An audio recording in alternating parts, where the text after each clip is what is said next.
Assalamualaikum warahmatullahi wabarakatuh. Para mahasiswa dan mahasiswi yang berbahagia, saya selalu ingin mengatakan bahagia karena orang bahagia itu biasanya mudah untuk belajar dan bisa menerima materi dengan baik. Ya baik, pada kesempatan ini saya akan menyampaikan materi tentang urgensi identitas nasional. Ya, jadi kita akan lebih banyak membahas integrasi nasional pada mata kuliah Pancasila dan Pendidikan Kewarganegaraan. Adapun beberapa hal nanti akan saya sampaikan, tapi sebelumnya saya akan menjelaskan terlebih dahulu tujuan pembelajaran hari ini. Tujuan pembelajaran kita yaitu menelusuri, menanya, menggali, membangun argumentasi dan mendeskripsikan kembali esensi dan urgensi integrasi nasional, baik secara tulisan maupun secara lisan. Dalam bentuk tulisan nanti saya akan berikan kalian tugas untuk membuat argumentasi tentang integrasi nasional. Saya lanjutkan akan menginformasikan bahwa topik pembahasan kita tentang integrasi nasional itu ada beberapa topik. Yang pertama, menelusuri konsep dan urgensi integrasi nasional, kemudian alasan mengapa diperlukan integrasi nasional, kemudian menggali sumber historis, sosiologis, politik tentang integrasi nasional, kemudian membangun argumentasi tentang dinamika dan tantangan integrasi nasional, dan terakhir saya akan menjelaskan esensi dan urgensi integrasi nasional. Esensi itu bermakna substansi, kemudian urgensi itu bermakna pentingnya. Oh ya, saya informasikan bahwa suasana saya pada hari ini di subuh hari menjelang pagi dan terdengar ada suara ayam tetangga berkokok.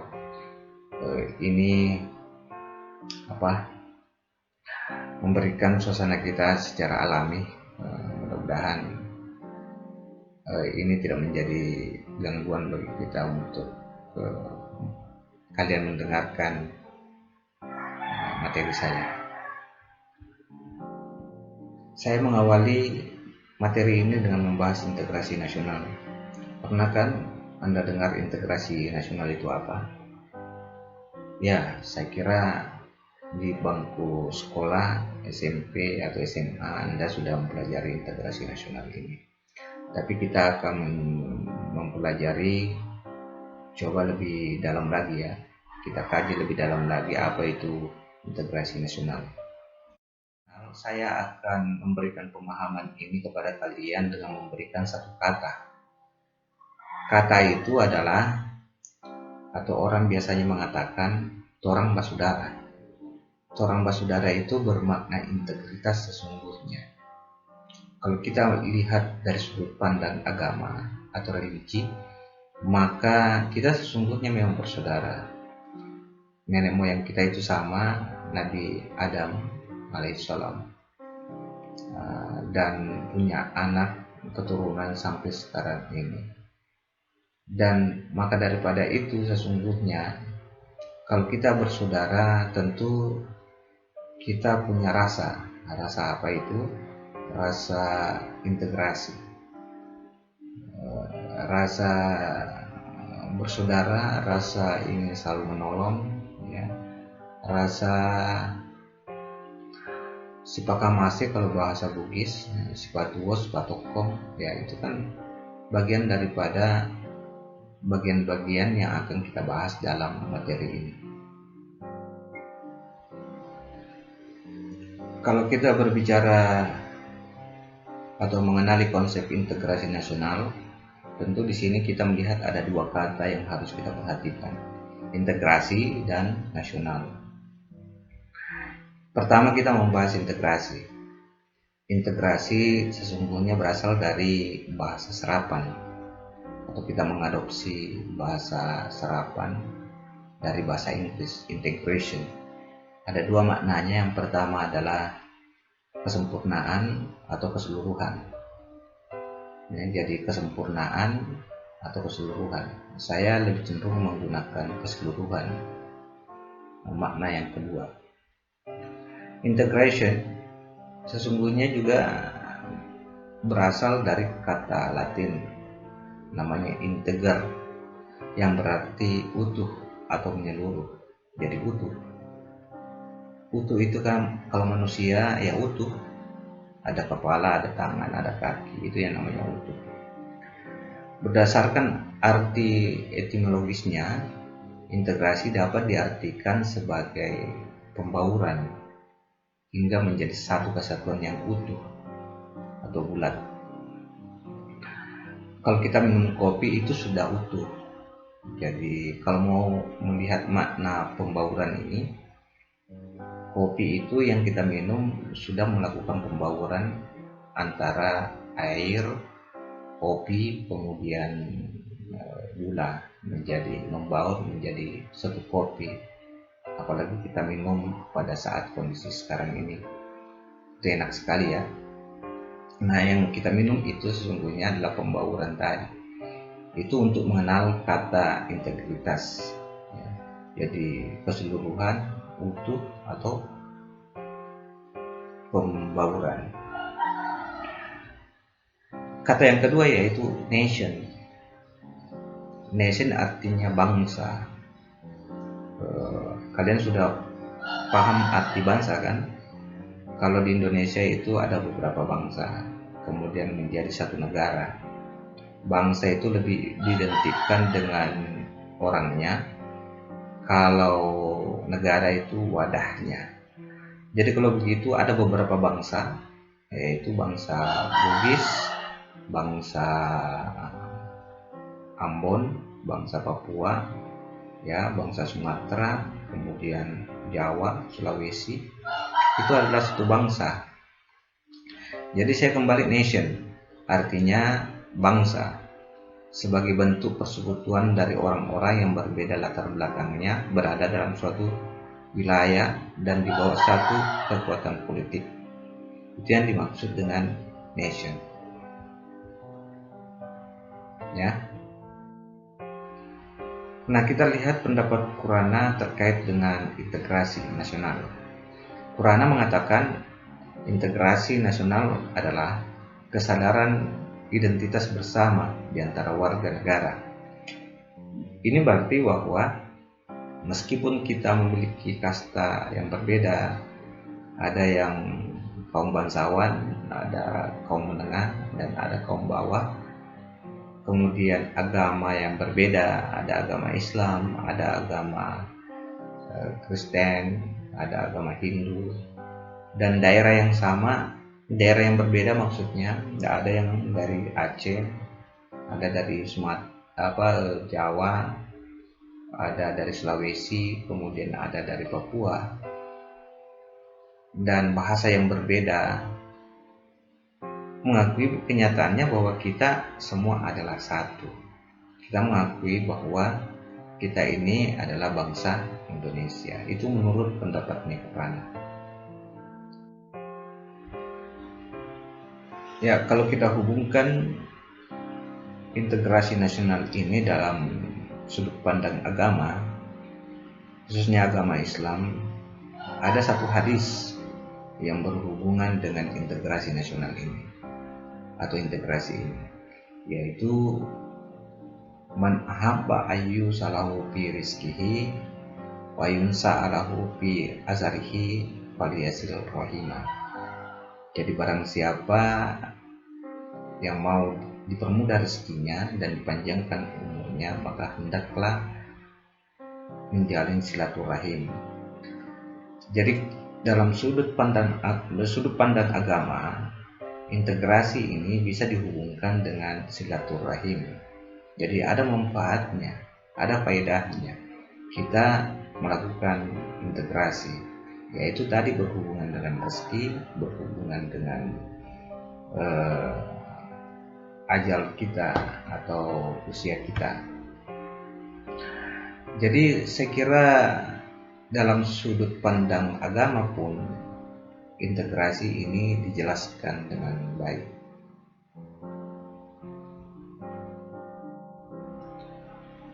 Di dalam Al-Quran pun dijelaskan, ada salah satu ayat yang mengharuskan kita untuk menjalin silaturahim, yaitu surah An-Nisa ayat 4, di mana dijelaskan bahwa manusia diciptakan dalam keadaan lemah. Wa hulikal insanu dha'ifa.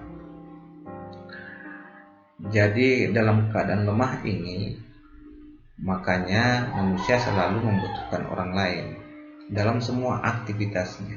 Misalnya membangun rumah, butuh orang lain. Bekerja pun demikian. Di mana-mana kita selalu membutuhkan orang lain. Itu sesungguhnya, makanya integrasi ini sangat penting untuk kita implementasikan dalam kehidupan seharian kita.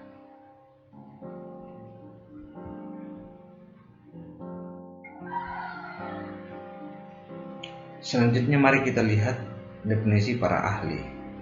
Yang pertama, Saifuddin Bahar mengatakan bahwa integrasi adalah upaya menyatukan seluruh unsur suatu bangsa dengan pemerintah dan wilayahnya.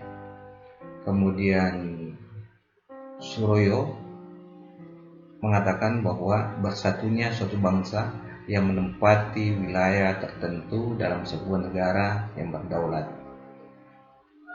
Termasuk juga ada Arfiani mengatakan bahwa pembentukan suatu identitas nasional dan penyatuan berbagai kelompok sosial dan budaya ke dalam suatu kesatuan wilayah. Satu lagi yaitu Subakti mengatakan bahwa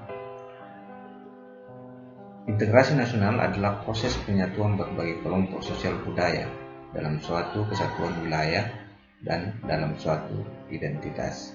Kalau kita melihat semua definisi ini, maka saya ingin menyimpulkan bahwa integrasi nasional itu adalah proses penyatuan dari asal kata satu. Ya. Jadi kalau kita lihat Indonesia ini ada sekitar 260 juta jiwa menjadi satu kesatuan menjadi bangsa Indonesia.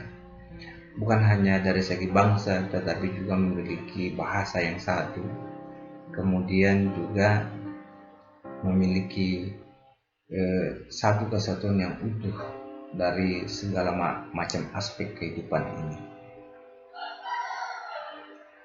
Saya ingin menerangkan definisi integrasi ini sama ketika melihat ada dua orang di atas pelaminan, ada perempuan, ada laki-laki. Ya.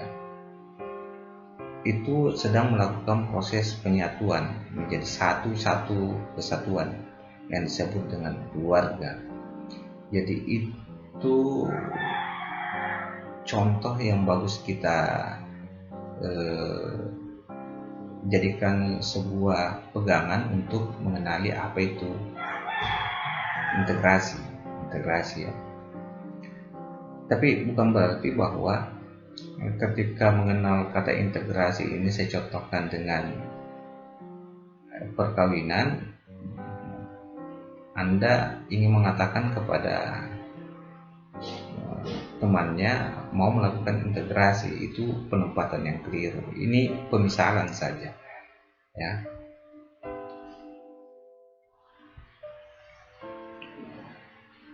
Kalau kita melihat integrasi dari sudut pandang sejarah, maka dibedakan ada beberapa tahapan atau masa. Pertama, masa perintis, kemudian yang kedua masa penegas, yang ketiga masa percobaan, dan yang terakhir adalah masa pendobrak. Masa perintis itu bisa dilihat dari peristiwa pergerakan Budi Utomo pada tanggal 20 Mei 1908. Kelahiran Budi Utomo ini diperingati sebagai Hari Kebangkitan Nasional. Jadi bisa juga diartikan erat kaitannya dengan integrasi nasional atau masa perintis integrasi nasional.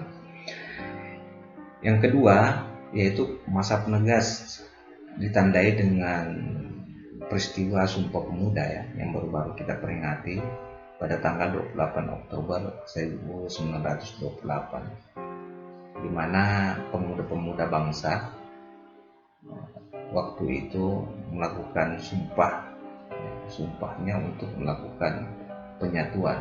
Kalian kan tahu apa itu Sumpah Pemuda ya. Kemudian masa percobaan untuk melakukan integrasi ini, yaitu ada organisasi-organisasi pergerakan yang tergabung dalam GAPI. Apa itu? Gabungan Politik Indonesia. Itu terjadi pada tahun 1938, mengusulkan Indonesia berparlemen atau daerah yang sekarang kita kenal Indonesia ini diusulkan punya parlemen.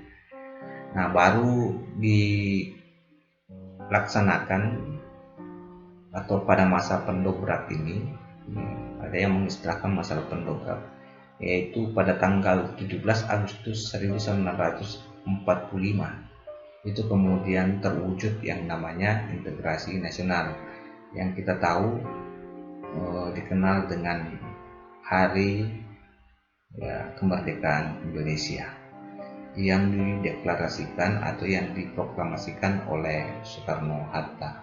Kita sudah belajar di pertemuan sebelumnya sejarah Pancasila, di mana kaitannya erat penyatuan bangsa Indonesia pada waktu itu. Berbicara masalah jenis-jenis integrasi, ada yang membedakan menjadi 5 jenis integrasi. Apa itu? Yang pertama integrasi bangsa, yang pertama. Yang kedua integrasi nilai. Yang ketiga integrasi wilayah.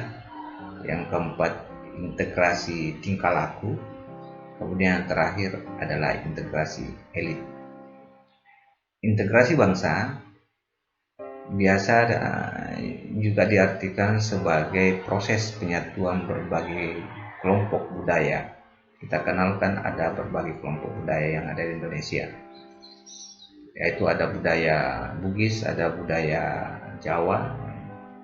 Itu yang dikenal sebagai integrasi bangsa. Kemudian integrasi nilai. Integrasi nilai itu merujuk pada nilai-nilai yang ada pada masyarakat kita, mewujudkan suatu konsensus terhadap nilai yang diperlukan dalam membangun tertib sosial. Jadi nilai ini menjadi penting untuk kita integrasikan juga supaya terjadi kehidupan yang harmonis. Itu yang dimaksud dengan integrasi nilai. Kemudian integrasi wilayah, ini jelas ini. Kita di Indonesia itu ada beberapa wilayah atau yang dikenal dengan pulau. Ada pulau besar seperti Sumatera, Jawa, Kalimantan, Sulawesi, Papua, termasuk juga Bali dan Nusa Tenggara itu yang dimaksud dengan integrasi wilayah, terjadinya penyatuan. Kemudian integrasi tingkah laku menunjuk pada atau diartikan pada proses penciptaan tingkah laku, tingkah laku yang berpola untuk mencapai tujuan bersama. Tingkah lakunya kita itu diatur dalam Pancasila, yang 5 sila itu. Itulah menjadi acuan tingkah laku. Jadi semua daerah, semua bangsa, mulai dari Aceh sampai Papua, menganut sistem ideologi atau pandangan hidup yang disebut dengan Pancasila itu. Kemudian yang terakhir adalah integrasi elit massa, menunjuk pada masalah hubungan antara pemerintahan dengan masyarakat itu terjadi integrasi.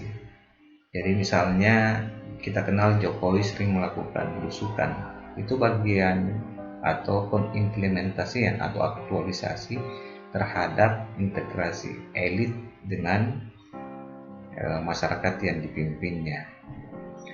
Jadi saya ulangi, jenis integrasi ini ada 5. Nanti saya kasih tugas untuk menganalisis suatu video ini termasuk integrasi apa, apakah integrasi nilai atau integrasi bangsa, integrasi wilayah, atau integrasi tingkah laku, atau integrasi elit. Saya kira itu ya. Sebelum saya menutup perkuliahan ini, ada tugas kalian ya, tonton video ini, kemudian jawab pertanyaan dari saya. Yang pertama, apa yang dimaksud dengan integrasi? Yang kedua, apa yang dimaksud dengan integrasi nasional? Yang ketiga, ada berapa jenis integrasi? Yang keempat, video ini yang saya putar ini nanti Anda jelaskan ini termasuk jenis integrasi apa ya. Jangan lupa kerjakan tugasnya di kertas lembar, kemudian foto seperti biasa dan lampirkan. Beratnya berapa kilo? 10 kilo. Yang ini kalau yang berat saja berapa kilo? 5 kilo. 25 kilo. 25 Ya, kilo. maaf. 25 kilo ya.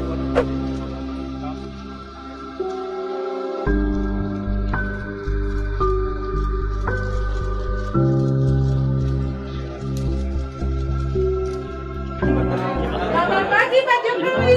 Oke. Apa udah dapat yang pertama?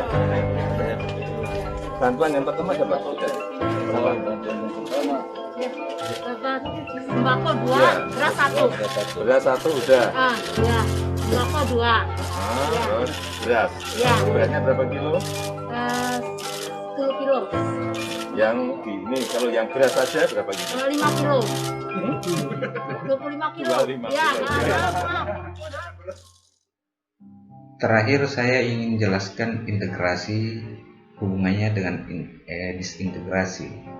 Jadi integrasi PS versus disintegrasi.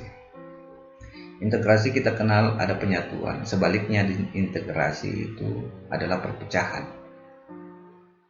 Jadi kalau misalnya mau memahami ini, ada sebuah keluarga yang bercerai itu mengalami disintegrasi, atau kalian punya hubungan dengan seseorang kemudian tiba-tiba ada masalah dan Anda berpisah, itu Anda mengalami yang namanya disintegrasi, tapi dalam level mikro, dalam level individu dengan individu. Bagaimana integrasi nasional versus disintegrasi nasional? Kita melihat contoh misalnya India dan Pakistan. Mereka itu berasal dari serumpun yang sama ya, punya serumpun yang sama, tetapi sampai saat ini mereka sering bertikai, sering berkonflik, sehingga bisa dikatakan bahwa antara India dan Pakistan itu mengalami disintegrasi. Coba bayangkan kalau Indonesia mengalami perpecahan, tentu itu merugikan buat kita semua.